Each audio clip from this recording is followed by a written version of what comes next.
Hey, everybody, it's Allison Katzkowski. Thank you for joining me today for another edition of The Ultimate Journey of Self-Care on this Tuesday morning. I'm really excited about my guest today.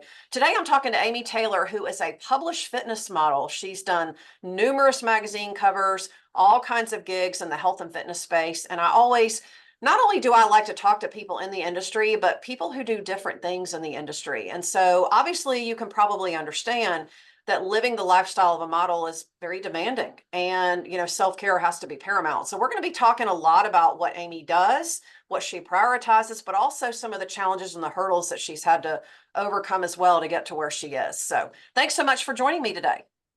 Hi, it's so nice to be here, Allison. Yay.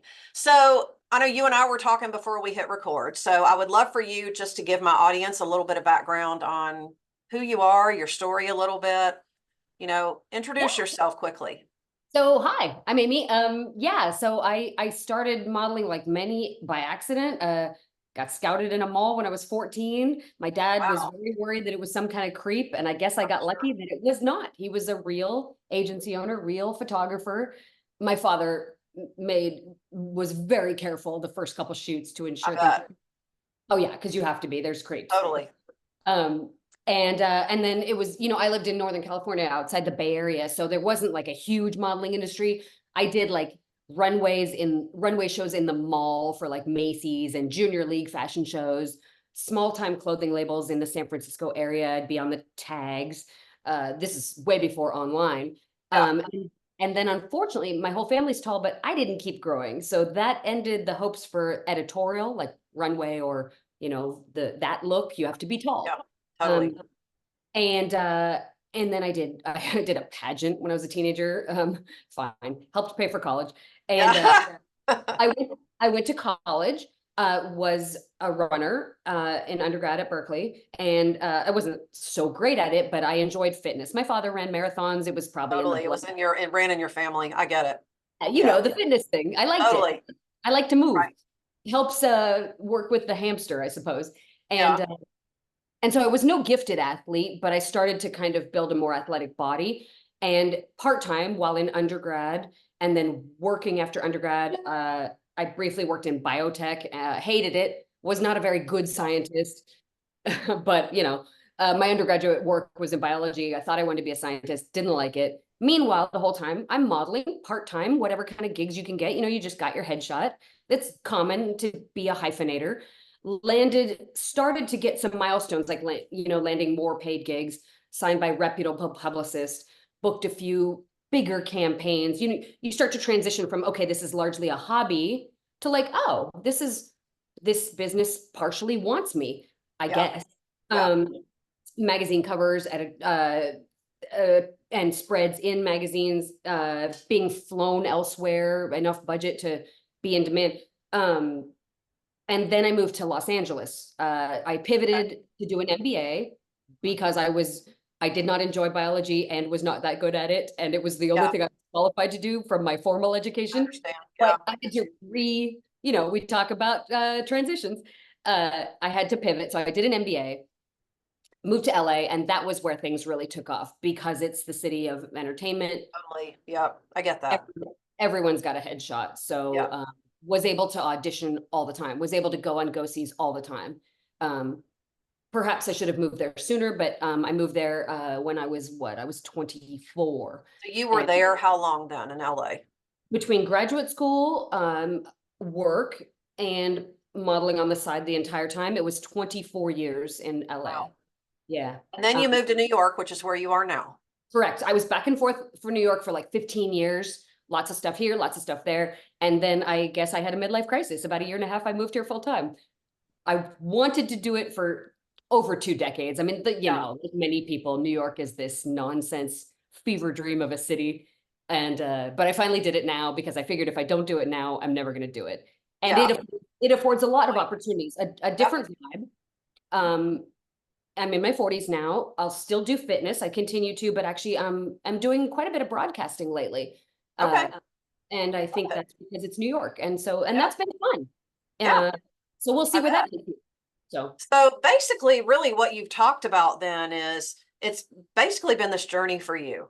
from one aspect of modeling to another to now you're kind of dipping your toe in the water of broadcasting. So from a perspective of what must you do daily? What are your non-negotiables as far as self-care goes? Because I know you have a demanding schedule. You have to. Yeah, I mean the travel is the worst. Yeah. I could charter. I don't. It's ludicrously expensive. I do not have a jet. I'm not that person. That's a whole Yeah. different level. So I Yeah. fly in the airlines with all that comes with the airports and the TSA and the delays. That's Yeah. pretty brutal, especially as you get a little bit older. So I have learned you must stay consistent on your exercise routine. You have to move the creaks in the body. You can't, Oh yeah, totally. if you lose your flexibility, you have no range and the poses aren't as good. So being That's as interesting. Okay. bendy as you can, even for a fitness kind of body, is pretty vital to generate pretty shapes that look good on camera. The diet, I'm not obsessive about it. I enjoy my pizza and bagels in New York, but pretty much I stick to better food because the skin, the hair, and you don't feel good. So caffeine. Basically, what you put in your body will show up in some way, whether it's your energy, your physical appearance, or both, right? 100%, from Yeah. being a competitor, the fuel you put in your pie hole is everything. Yeah. Yeah. It's not to say you can never enjoy a little treat, but you do have to be conscious. Hydration, Yeah. uh, aging is a funny thing. It's like someone put desiccants in my pocket. So Yeah. water Yeah. and moisturizer, just Well, spec. and to be honest, just to piggyback on something you were just saying a minute ago, about the travel angle, being in airports and on airplanes, the air is ridiculously dry, Mm. and it takes a beating. We take a beating. And I I get that because I fly a lot and I'm on the go a lot too, so I can relate to that. And it's just you just have to be extra mindful. if you have no shame, I mean, a lot of like the editorial models who are landing and going straight to a set, I'll try to like at least get some sleep when I land if possible, but um you could put an SK mask, like a sheet mask on while you fly. Nobody's looking at you.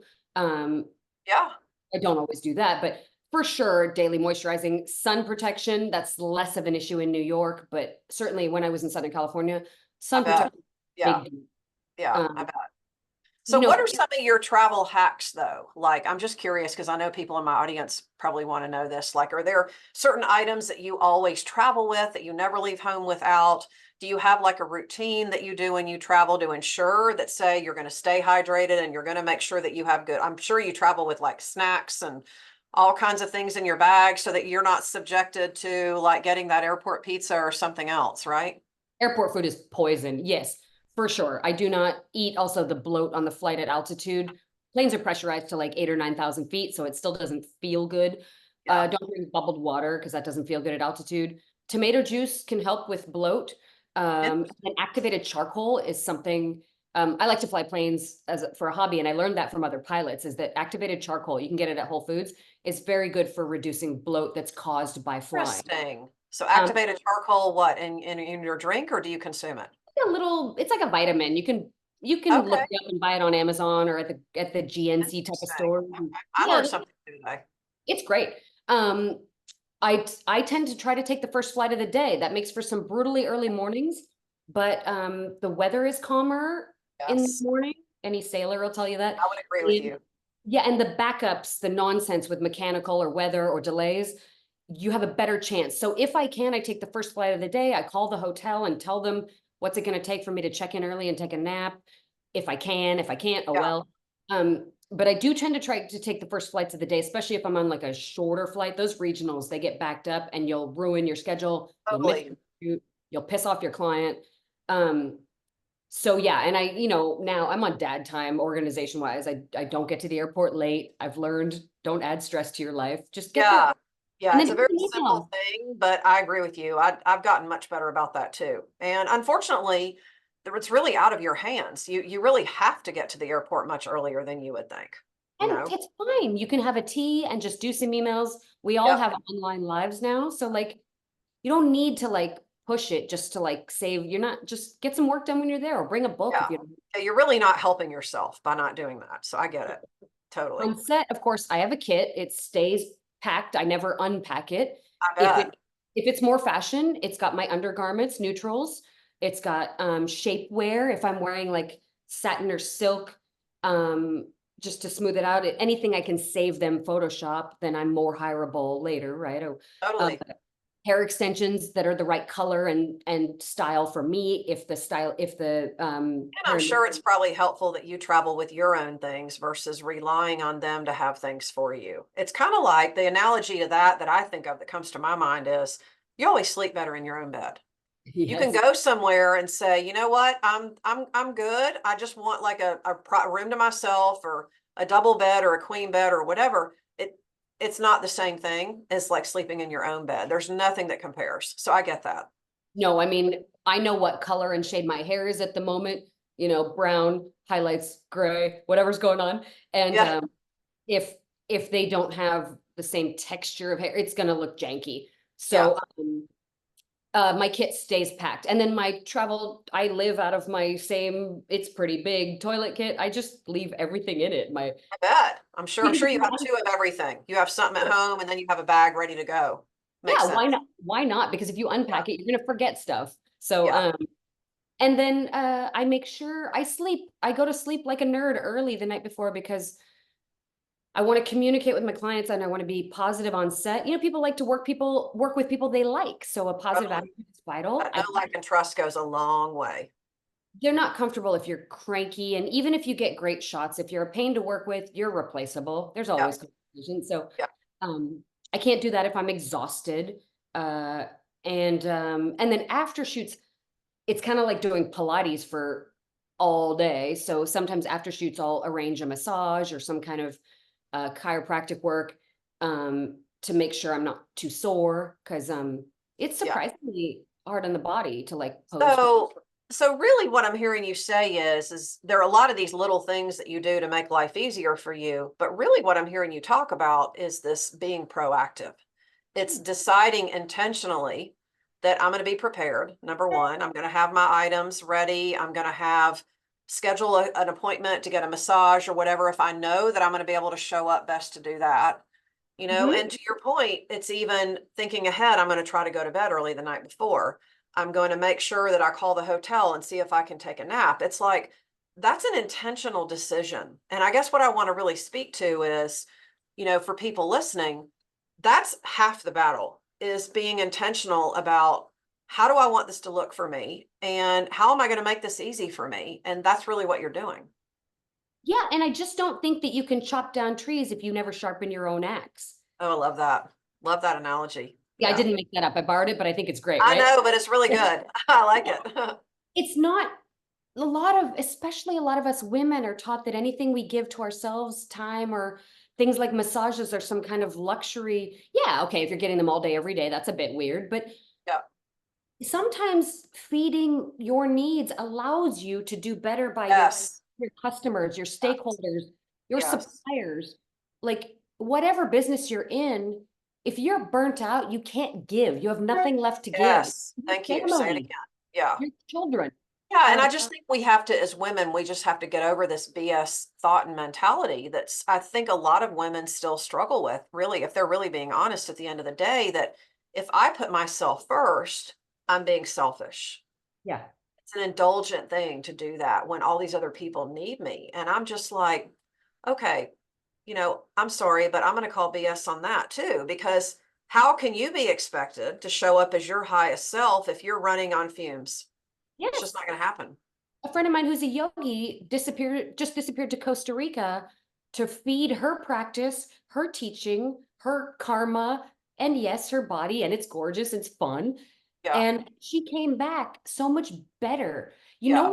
No one's giving you a trophy for suffering the most. Yeah. The thing Right. we women do is like, and maybe men too. I don't know. I'm not a man, but no one's when No, but I what think you're right though. I think we have an obsession with that in this country that I put in a 60-hour work week. I'm like, okay, good for you.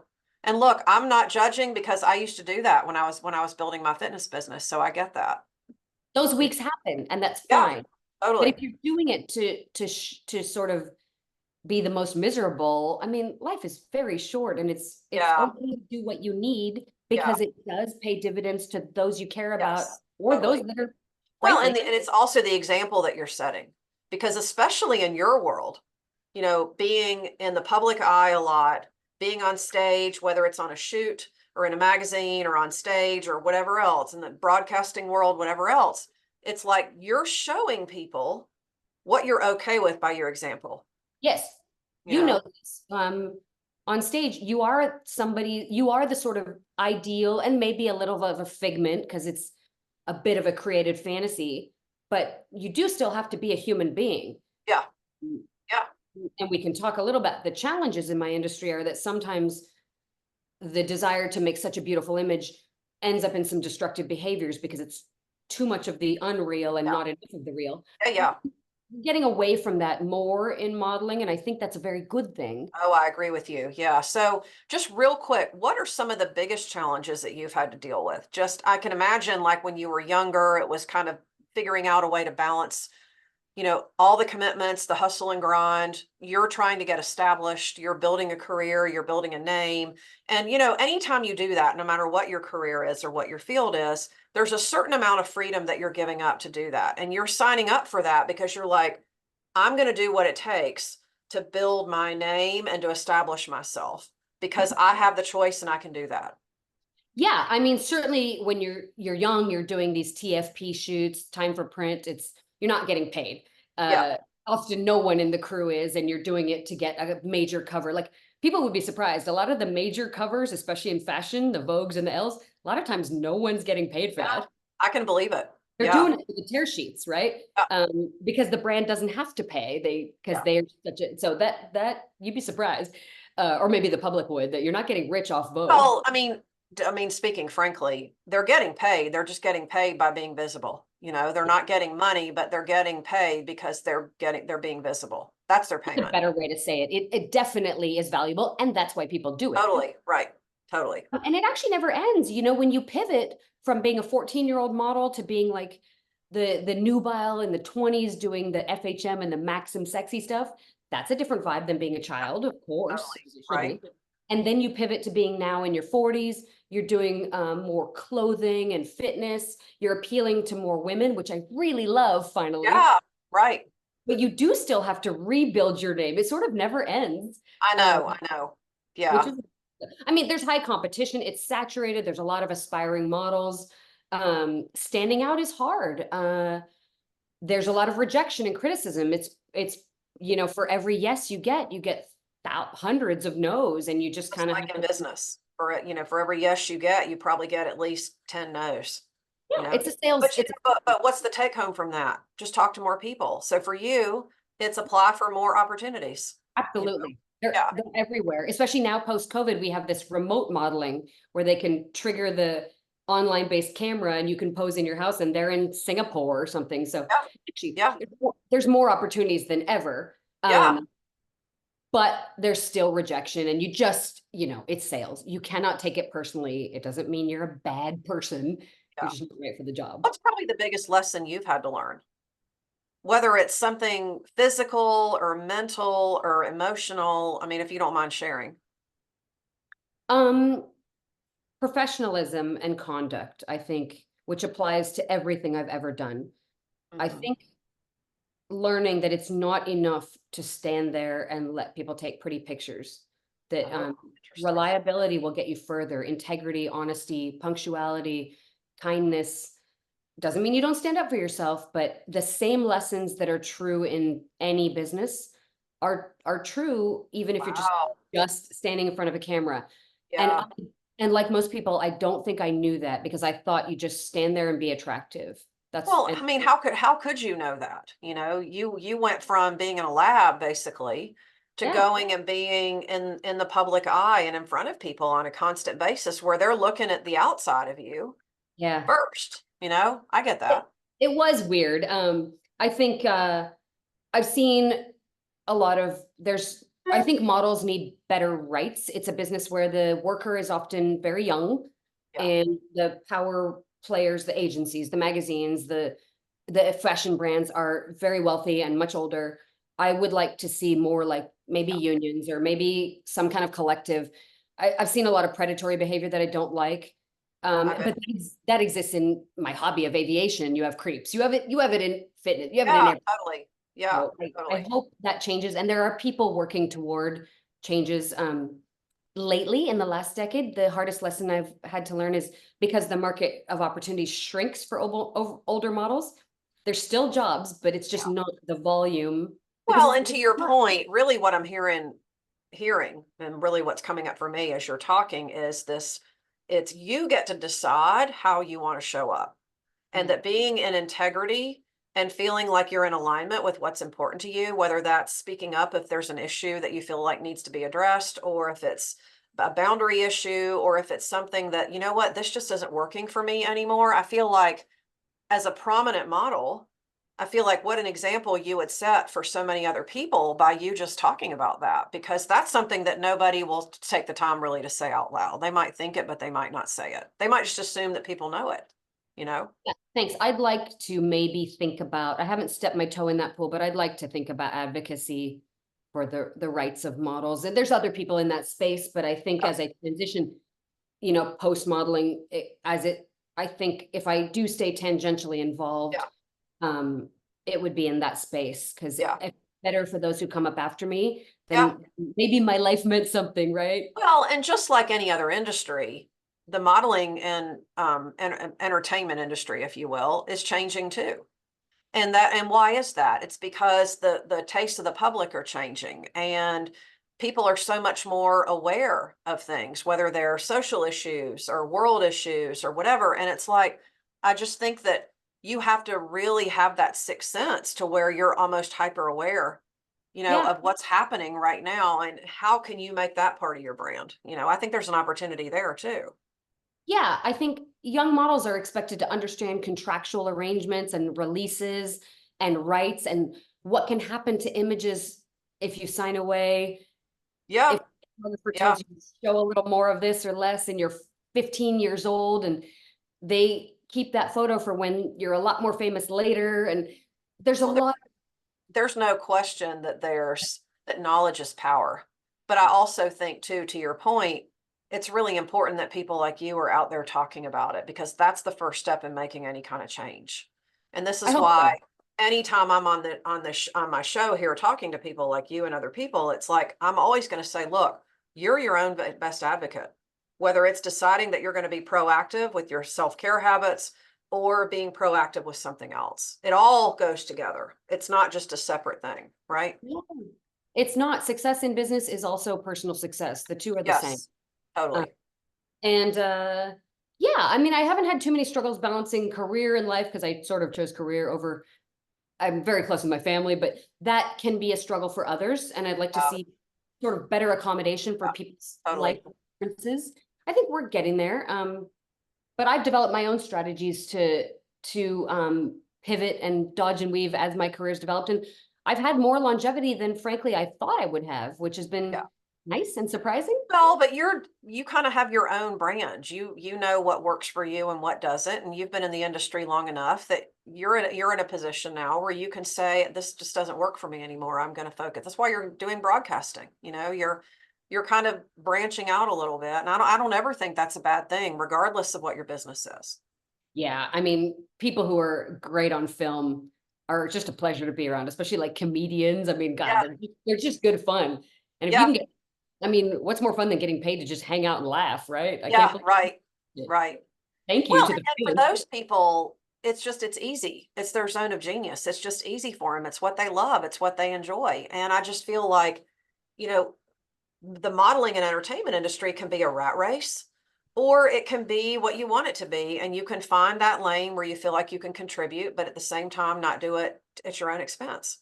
Yes, absolutely. I have retired model friends who, my friend Nikki Dubose wrote a book about her extremely predatory life as a runway model for, I think she was with Elite. She was with one of the biggies, and it was not good for her. She's Yeah. okay now. She's doing great things. She's doing a lot of advocacy. Um, but so we are resilient creatures. I think we can always pivot. It's never too late. My Yeah. grandmother lived to be 104, and at like 98, she was going to she decided to write another Yeah. book, and do new work. And I mean, Well, your life is only a decision away from changing. And yeah, it doesn't matter if you're 20 or you're 70 or you're 85. You know, Yes. you can make a change today if that's really what you want. I think we have to get over the story that there's a certain time that where things are appropriate. Now, for some things that might be true, but Yeah. I just think it's 2024. We gotta start thinking different if we want things to be different, you And if you're know? serious about change, you're correct. I'm not going to be an Olympic gymnast. Yeah, totally. If you're serious about change, I think it's important to hire the right coaches and consultants. And, you know, if you want to pivot, it's good to look to people who've done it. Yeah, Duh. yeah, It's good to yeah, hire the right, and get clear on it. I think I've learned about, specific goals, measure what's the smart thing, specific, yeah, measurable, yeah, attainable, timely, and a result, something thank like you. that. Thank Yeah, you. it Yeah. might be out of order, but it's the same Yeah. thing. And short-term, long-term goals. I mean, there are procedures in which if you pivot, it becomes not just a dream, but an actual plan. Yeah, And it's vital to be realistic, in both your timeline and the steps taken in order. yeah. But it's always possible. Yeah, I mean, So people, what is your, I'm thinking about the people listening who are, I want them to walk away with something. You've offered like lots of really good, tangible things to think about, but also tangible things to kind of take away and apply, whether it's to your work or your personal life or whatever. What's your best piece of advice for anyone listening who is just ready to start thinking differently about it today? What do you say to that?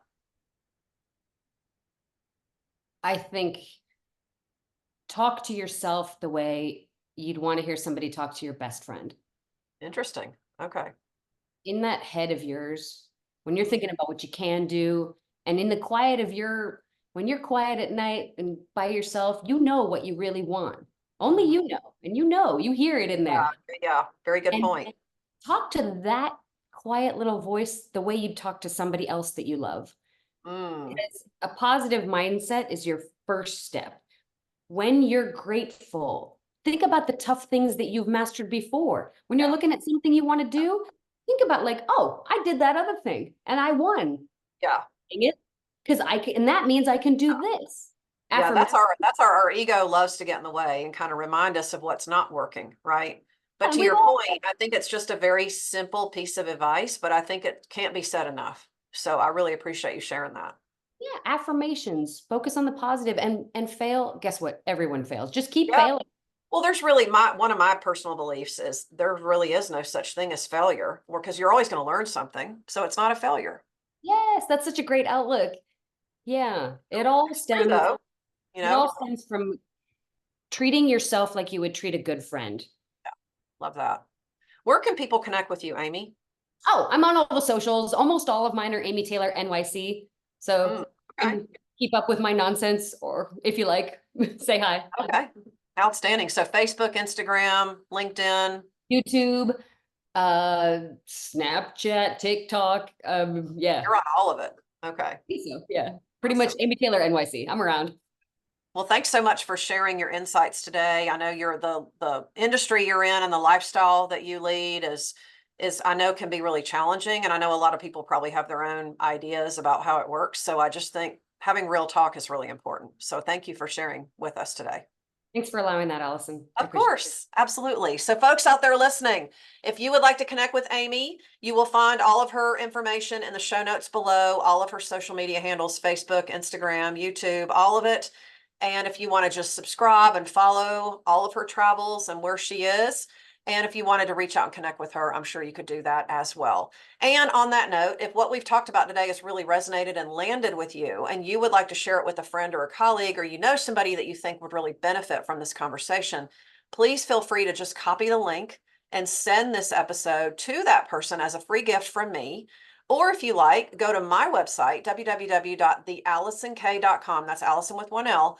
AllisonK.com and hit connect, and then we will take care of it for you. Either I'll do it for you or someone on my team will, but we'll make sure that this episode gets to where it is that you would like to go.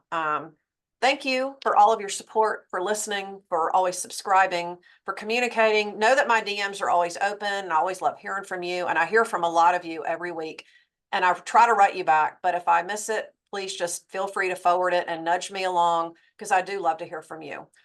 This is Allison Katzkowski with The Ultimate Journey of Self-Care. You're one step closer to living your ultimate life, so make it a good one.